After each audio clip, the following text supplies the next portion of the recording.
ผิ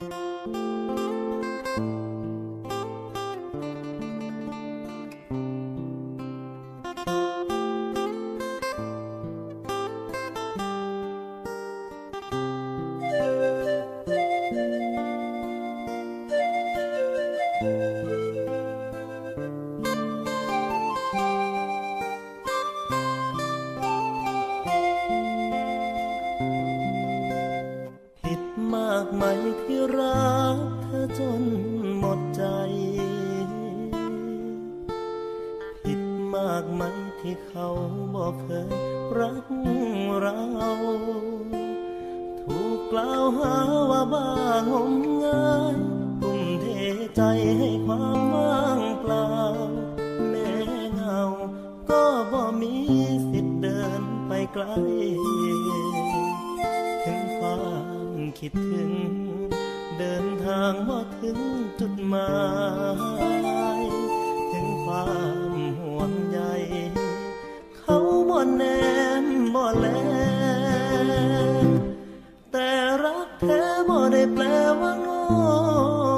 เมื่อรักคือความจริงจากใจบ่เรียกร้องบ่หวังอะไรและยินดีสิพ่ายสิแพ้ยังยืนยันคำเก่า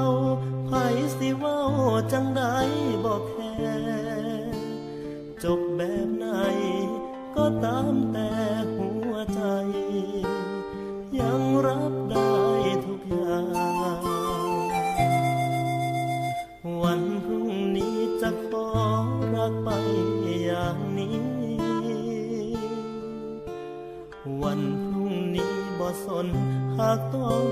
ผิดหวังเลือกจะรักแล้วก็ต้องรักเลือกจะรักไปโดยลำพังบ่เป็นหยังหากบ่มีคนเข้าใจ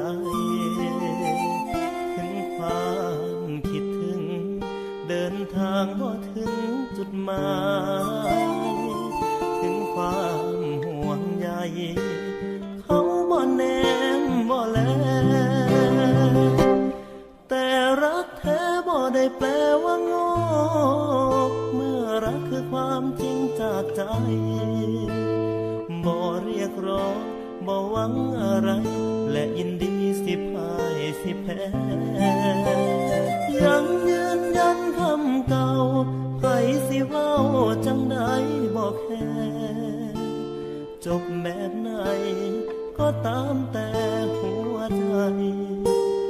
ยังรับได้ทุกอย่าง